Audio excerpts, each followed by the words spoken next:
This holiday season, give yourself the gift of quick, easy, flavorful, and nutritious meals. Factor is America's #1 ready-to-eat meal delivery service, and they can help you eat well for breakfast, lunch, and dinner. Factor meals are chef-prepared, dietitian-approved, and delivered to your door, ready to eat. So you can save time and stay healthy while staying on top of all your holiday responsibilities.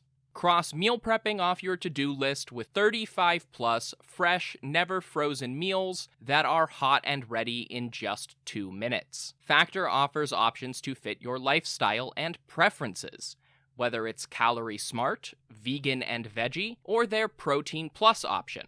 This December, get Factor and enjoy eating well without the hassle. Just choose your meals and enjoy. Head to factormeals.com/Persia50 and use code Persia50 to get 50% off. That's code Persia50 at factormeals.com/Persia50 to get 50% off.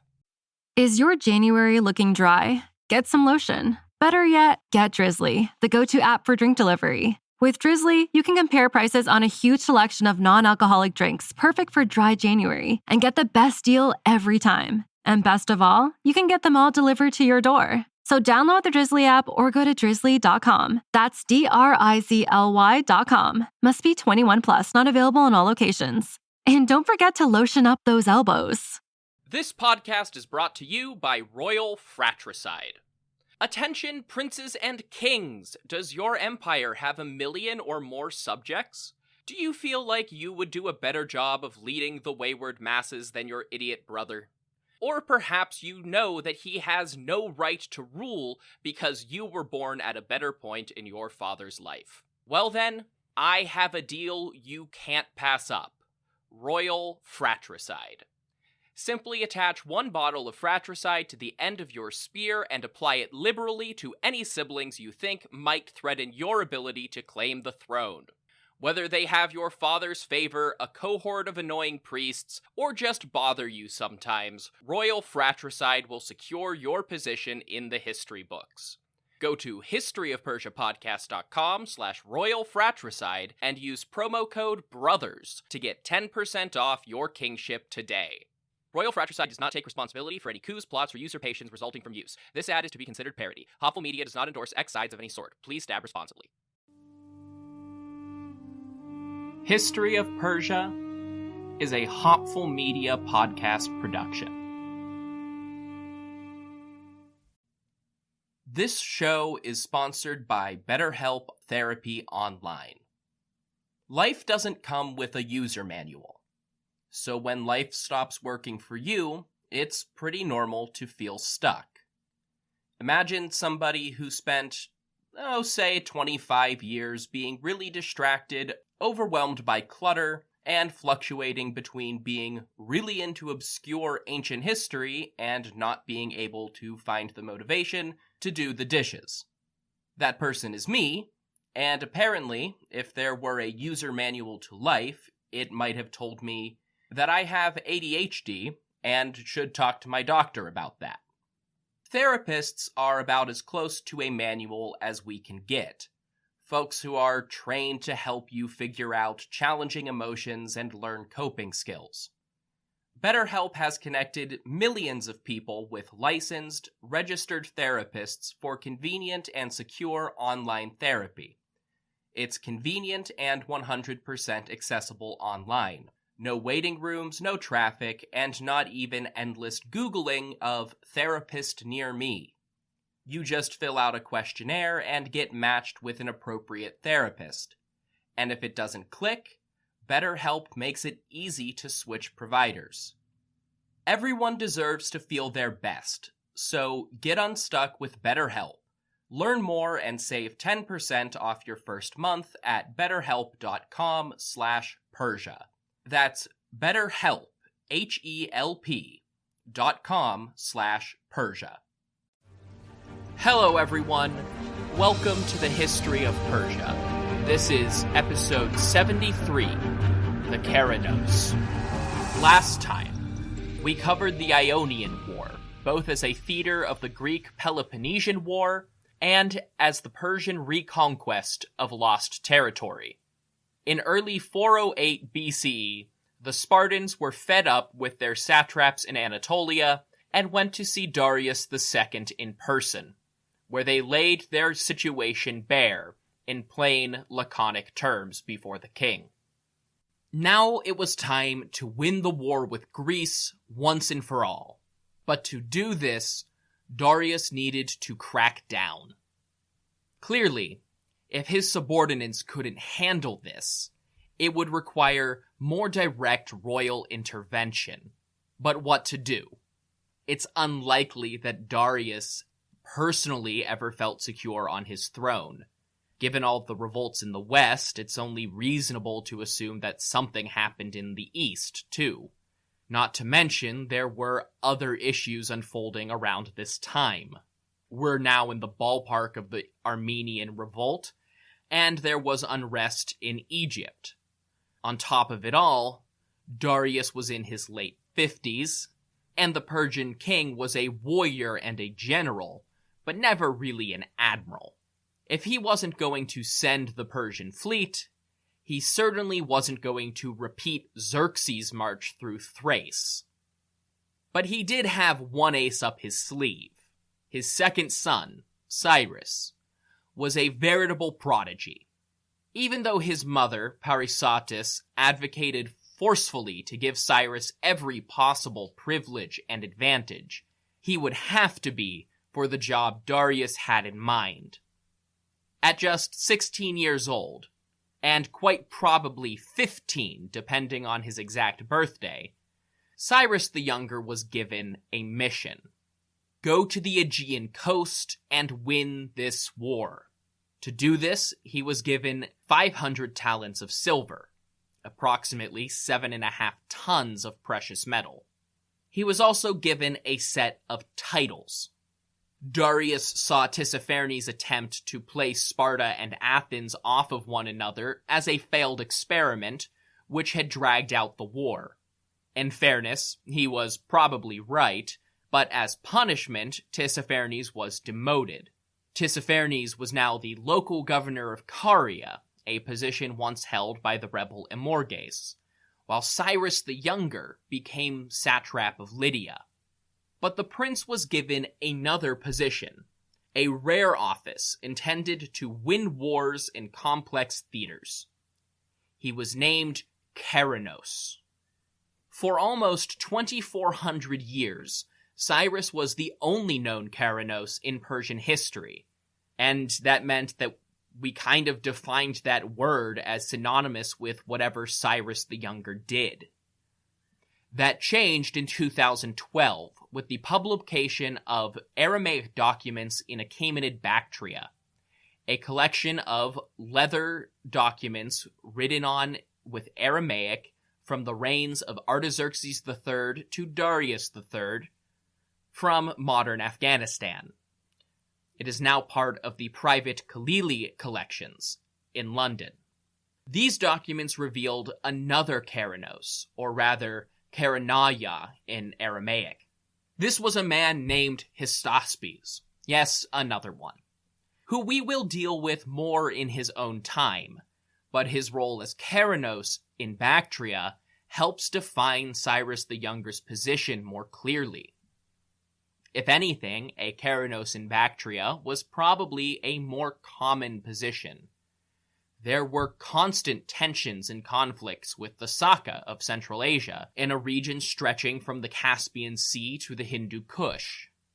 A single military command of the whole region, or even just a large swath of the region, must have been more necessary there than the Aegean. Cyrus had been made the supreme military commander of Anatolia. He ruled from Sardis in Lydia, but had absolute authority over the satraps of Phrygia and Cappadocia, i.e. the other satrapies with a significant Greek population. The only person in the empire who could supersede Cyrus's authority in his own territory was Darius II himself. And I cannot stress this enough, he was 16. Traditionally, Persian men came of age, eligible to hold military and political office for the first time at 20. Typically, they had just started their education in politics and trade by age 15. We can only imagine the thoughts going through Tissaphernes' head when this upstart princeling appeared in Sardis in March 407 with an eviction order and started making himself at home. But for now, the former satrap took it in stride as Cyrus began making contact with his new subordinates, namely Pharnabazus, the Cappadocian satrap Mithridates, and the new Spartan commander Lysander. One of his first orders to these subordinates was issued to Pharnabazus. An Athenian embassy had just arrived, presumably to try and talk the Persians out of supporting the Spartans so heavily. Cyrus had them imprisoned, so as to prevent Athens from catching wind of the new political order before he was ready. Tissaphernes tried to explain. Cyrus was both young and a new arrival. He didn't understand the danger of empowering one Greek city over another. Cyrus once again flexed his authority by rejecting Tissaphernes outright. The next step was to assess his financial resources. Of course, there were the 500 talents allowed from the royal treasury, and Cyrus was committed enough to this cause, and presumably to impressing his elders, that he would include some of his own personal income in the calculations. As a prince, he commanded mines and estates all around the empire as personal property. The royal allowance would cover about one more year of Spartan salaries and maintenance. But his new territory was wealthy too, and could supplement that royal grant. So he gave the Spartans a pay raise.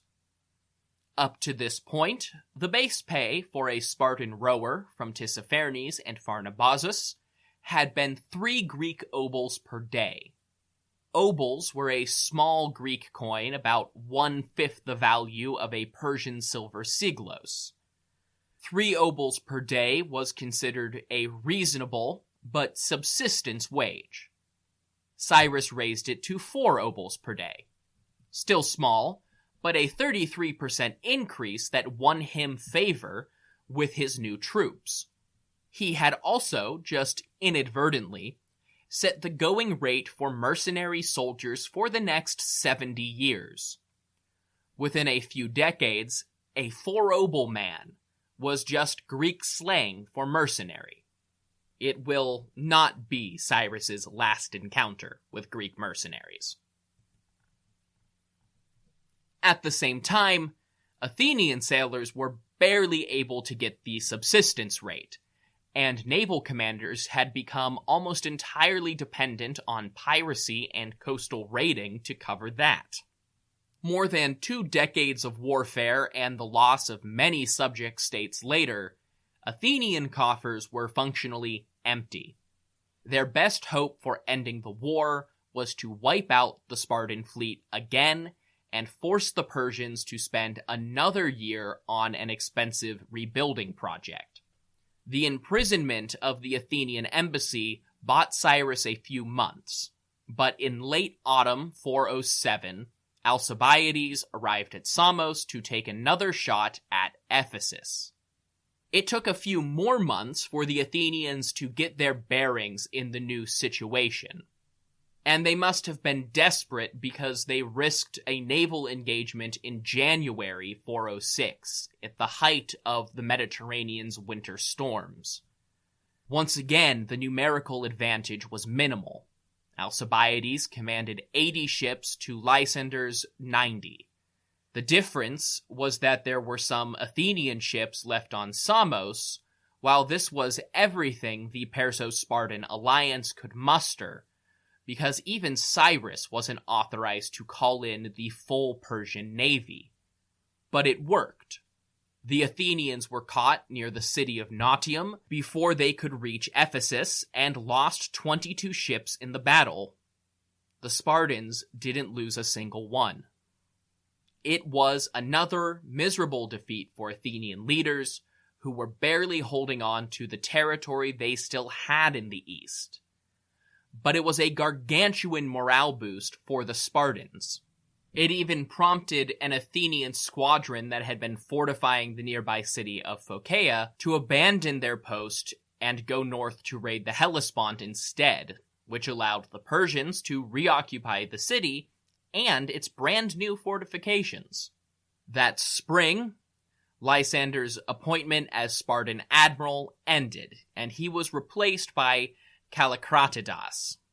Before he went back to Sparta, Lysander made sure that Cyrus was in control of all of the remaining funds from the royal grant. Kallikratidas saw this as an attempt to undermine his own popularity in the fleet by disrupting their wages. But Lysander mostly seems to have understood Cyrus's position quite well. The prince was there to keep a royal chokehold on the politicking in Anatolia, and he couldn't do that if he didn't know the Spartan admiral in control of his treasury. This still got them off on the wrong foot. From Xenophon's description, Kallikratidas probably formally insulted Cyrus, or breached royal protocol somehow, and Cyrus insulted him back by not meeting with him or dispersing more funds to the fleet in a timely manner. The story between several different sources, and even with Xenophon's Hellenica itself, is a jumble of explanations. One that the Greek authors don't suggest, but I will, is that Cyrus the Younger was maybe 17, and got along really well with Lysander. He may have just been grumpy about this obstinate admiral replacing his friend. That's the problem with autocratic teenagers. Their emotions affect policy just as much as any autocrat, and they still have the emotions of teenagers. One modern author, Lloyd Llewellyn-Jones, says that there's something sociopathic about Cyrus's behavior. And I just don't think that makes any sense. There's something remarkably immature about Cyrus's behavior, because he was 16, and that is magnified to the scale of power placed in his hands. His decision-making is entirely in line with the conditions of other Achaemenid royals. We've just never seen those decisions in the hands of a kid before. Even with this rocky relationship, Cyrus did disperse the funds and even backed the construction of more ships. At their next engagement, a huge Spartan fleet of 170 triremes blockaded the port of Mytilene on Lesbos and ravaged a much smaller Athenian force of 70. On land, Cyrus led his army against a rebellion in Pisidia, a mountainous region of southern Lydia, and the exact nature of the rebellion isn't clear, but it seems like it must have been relatively small. The success didn't last. Athens had been building ships too, and an equally gargantuan Athenian fleet emerged out of the west. This was the first real showdown between truly full-sized fleets in years. The entirety of both fleets had faced off a few years earlier, but you could hardly say they were at their peak strength and peak performance at the time. Now, 155 Spartan triremes faced off against 120 of their Athenian counterparts at the Battle of Arginusae, and it was a disaster for Cyrus and the Peloponnesian fleet. The Athenians broke out into 8 separate squadrons with co-equal commanders, who were allowed to do whatever they wanted and whatever they saw fit with their own ships.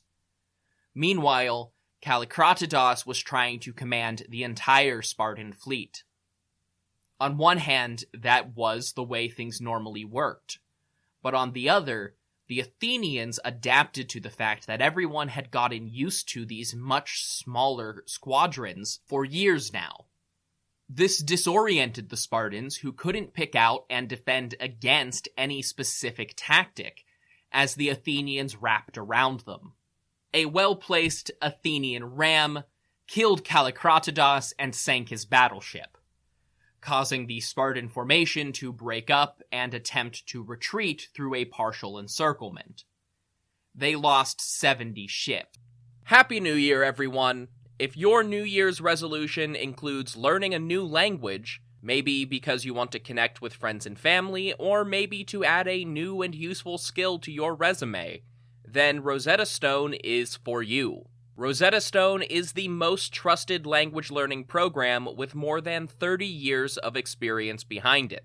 They offer 25 languages, including Spanish, German, Arabic, Persian, and Chinese, as well as a lifetime membership for you to buy now and get access to all of the lessons forever. Rosetta Stone has the best speech recognition technology of any language learning app out there to help you practice speaking and get feedback on your pronunciation. The focus of the program is on having real conversations, not just knowing a few translations. It's more effective and a more fun way to learn. So start the new year with a new skill. Don't put off learning that language. There's no better time than right now to get started. For a very limited time, History of Persia listeners can get Rosetta Stone's lifetime membership for 50% off. That's 50% off unlimited access to 25 language courses for the rest of your life. Redeem your 50% off at rosettastone.com/today. It was a military disaster, a financial catastrophe, and an embarrassment for Cyrus. What should have been a glowing victory for the Athenians turned sour when word reached Athens. Despite only losing 25 ships and employing creative tactics, none of the 8 Athenian commanders had taken it upon themselves to rescue their own men from drowning or being taken captive. 6 of those 8 commanders were sentenced to death, and they fled into exile. The Spartans once again offered peace in the face of a major defeat, and the Athenians once again rejected it in favor of trying to win a more decisive victory. At Cyrus's personal request, Sparta sent Lysander back to the fleet to take the reins and give the prince somebody he could trust. And Cyrus the Younger needed that right about now. His cousins had come to town. Mitraios and Autoboisakes were the sons of a Persian noble called Hieramenes. He had married one of Darius II's sisters, or half-sisters, and as the story goes, Cyrus charged the brothers with a breach of basic etiquette. They failed to hide their hands in the long sleeves of their formal robes. As ceremonial traditions go, it may have been intended to symbolize deference or an inability to harm a social superior. You have to imagine that someone's hand slipping a bit out of their robe occasionally was a regular occurrence, no big deal unless you made it one. Well, Cyrus made it one. He had both of the brothers executed. And this is where the story gets dicey. It's possible that it is a later piece of propaganda intended to condemn Cyrus. But it's also recorded by Xenophon, who absolutely adored the prince. The other possibility is that this ceremonial offense was a euphemism for some more significant threat or challenge to Cyrus's role as Karanos. The office of Karanos further complicates things.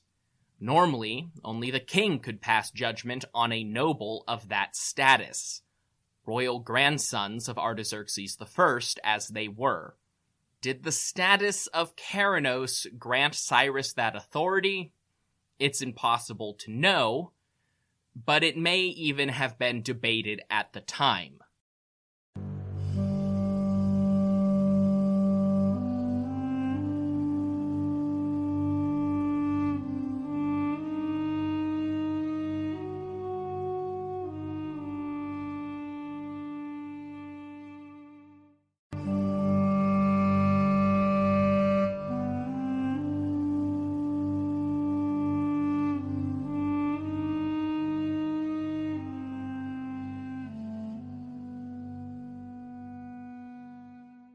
Lysander's return was a welcome relief in autumn 406. Officially, no Spartan was allowed to serve more than one term as admiral, so he was there as a deputy of another commander, but their orders were clear. Appease Cyrus by giving Lysander de facto control. He didn't arrive in Sardis until April 405. But back in Persia, Darius II was sick and his condition was worsening. Even as the great king became more infirm, Hieronymus, the father of the late brothers Matrios and Artaboisikes, was already petitioning the king to recall and reprimand his wayward son. Ultimately, Darius was forced to recall Cyrus, if not to truly appease Hieronymus, then just to have his son present for a funeral. The recall order reached Cyrus just after his first meeting with Lysander, in which they had squared up any debts between Cyrus and the fleet, and made plans to construct more ships for a late summer or early autumn campaign. Once recalled, Cyrus had to accelerate their plans. Athens had amassed 180 triremes at Samos over the previous year, the single largest fleet in the Mediterranean since the disaster at Sicily. At that moment, Sparta had about 70 ships. Cyrus ordered his subjects, the newly reoccupied Ionian Greeks, to furnish their own ships. They'd have their autonomy when the war was over. For now, they listened to their Karanos. Between that and the ongoing construction, the Perso-Spartan fleet surged to 150 ships. Still not advantageous, but not utterly doomed. Cyrus also put Lysander in charge of the entire Lydian treasury, either for as long as it took to win the war, or until Cyrus returned. Cyrus wanted to win this war, whether he could be there or not. From the position of a satrap or even a king, this might seem like an insane decision, entrusting a province's entire wealth to a foreign military commander. But Cyrus was neither of those things. He was a Karanos, and the reason he had that office and those powers was to enable his Spartan allies to destroy the Athenians. In his absence, the local rulers of Anatolia had proven they could not be trusted with these funds, whereas Lysander thus far had. Even still, the war could not go on forever. All the tribute of Anatolia could only support a fully mobilized 150 trireme fleet for about 1 year, less if they started to build more ships. And that was without leaving any surplus to cover repairing infrastructure damaged in the war. To that end, Cyrus finally tapped into his own personal fortunes to make up the difference and cover about 2 full years under arms. If the war dragged on that long, he'd be able to intervene personally again. For now, it was all in Lysander's hands. But before Cyrus could leave, violence erupted in Miletus. Ever since the Ionian revolt in the 490s, most of Ionia had happily governed its internal affairs with democracies. Lysander backed factions within several cities that favored oligarchy, most likely with Cyrus's quiet approval. With all the power at his disposal, a minor civil war broke out inside the command center in Miletus. From Caria, Tissaphernes intervened on the side of the Democrats, and when they lost, he gave the Democratic leaders refuge in his territory. Rather than risk a costly revolt from Tissaphernes and further delay his return to Persia, Cyrus invited his predecessor as satrap of Lydia to come to court. It was an honor that no Persian could refuse, but also a carefully calculated maneuver to keep Tissaphernes out of Lysander's hair. By now, it was May, and a full royal retinue would take at least 4 months to reach the summer palace in Ecbatana. Cyrus's entourage may have moved a bit faster under arms and through the mountains. So if they chose to put down the Caducean rebellion in Upper Media on their way there, it might have been faster. We don't know whether that happened now or during Cyrus's return trip. In the time it took Cyrus to reach the royal court one way or the other, the war in the Aegean was all but won. Now based in Ephesus, Lysander prepared his ships to sail with speed. He opened that year's campaign with a ruse, a series of raids in southern cities that had reverted to Athenian control. But even as a few squadrons caught Athens off guard, Lysander had the whole fleet racing toward the Hellespont. They shot past Samos before the Athenians realized what had happened, and they blockaded the strait once again. This time, though, they had learned from past mistakes and set up their blockade at the eastern end of the straits, where they could retreat into the open waters of the Sea of Marmara if need be. Their goal was to throttle the city of Athens' grain supply. Nobody was allowed in or out of the Black Sea, and with any luck, Sparta's allies in Byzantium would block off the Bosporus as well. The Spartan command took a base at Abydos once again, and when the Athenians arrived, they took a position directly across the Hellespont in the southern city of Aegospotami. The sources are divided on what exactly happened. Diodorus Siculus mentions a naval skirmish, but Xenophon skips over that entirely. It might not be that strange, because like any good Persian naval war in Ionia, this battle was fought on land. The Battle of Aegospotami was an Athenian Eurymedon. Lysander led his men across the Hellespont in an amphibious assault. They landed and did what Spartans did best, fought as an army. The Athenians were caught unawares and destroyed. Of their 180 triremes, 9 escaped, and only 1 was considered seaworthy enough to make it all the way back to Athens. The rest had to flee to Salome in Cyprus, where the local king, a guy named Evagorus, was friendly enough despite being a Persian subject. That was the entirety of the Athenian fleet. There were no reinforcements in Athens to keep up the fight. As there had been no sea battle, the Spartan navy was the only fleet left in the Aegean. Lysander pressed his advantage. First, he executed 3,000 Athenian prisoners, and then he sailed down the Anatolian coast. Every city he encountered surrendered with the exception of the capital on Samos. He left a small detachment to start up a siege and turned west, leaving any remaining Greek resistance to Pharnabazus and his subordinates. Lysander followed the same basic route that Datis and the Persian fleet had taken to Marathon 86 years earlier. They crossed the Aegean and dismantled the Delian League as they went. Those islands further from Persian territory now fell into Sparta's Peloponnesian League. Then Lysander reached Athens itself, all but starving thanks to the blockade of the Black Sea, and cut off from any land trade by a Spartan army.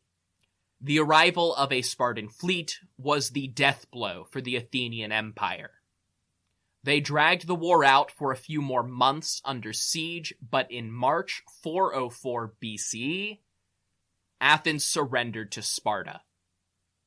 The city walls were torn down, and the democracy was abolished in favor of an oligarchy so small, the Athenians called them the 30 Tyrants.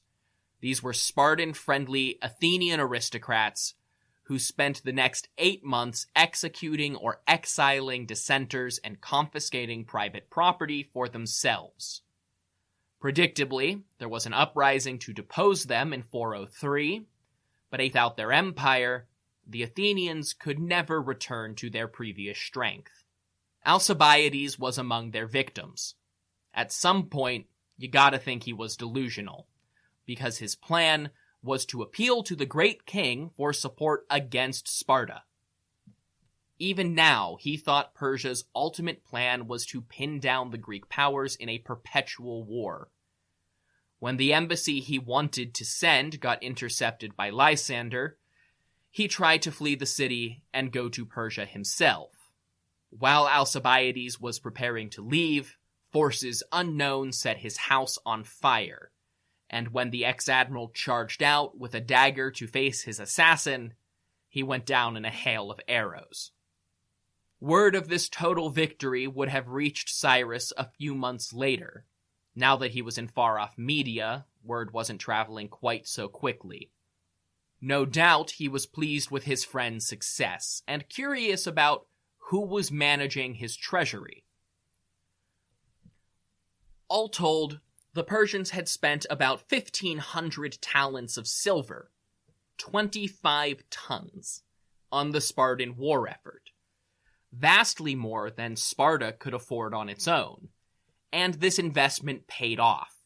The only powerful state actor on the empire's immediate borders had been eliminated, and their successors as masters of Greece were now indebted to Persia. They were a proper client state. For this one moment in 404 BCE, the Persians had conquered Greece in all but name. But it is entirely possible that Cyrus never expected to go back to Anatolia and view the fruits of his labors when he left. When he departed, Darius II was dying, and by the time Cyrus arrived in Ecbatana, his father was barely hanging on. Darius II would die before the end of the year, but we're not quite there yet. Next time, we will wind the clocks back yet again and visit Egypt. Perhaps more than anywhere else in the empire, the Kingdom of the Two Lands was on the precipice of great change. For now, though, go to intelligentspeechconference.com and buy your tickets with promo code Persia if you haven't already. And until next time, if you want more information about this show, go to historyofpersiapodcast.com, where you can find stuff like my bibliography, the Achaemenid family tree, and the support page, where you can financially support this project. That includes one-time payments through Stripe, all sorts of affiliate links, and Patreon subscriptions. That will get you access at patreon.com/historyofpersia to things like bonus episodes and ad-free listening. But of course, there are always free ways to do this as well, the best of which is tell people how much you like this show on social media. You can find me at History of Persia Podcast on Facebook and Instagram, or History of Persia on Twitter. Until next time, thank you all so much for listening to The History of Persia.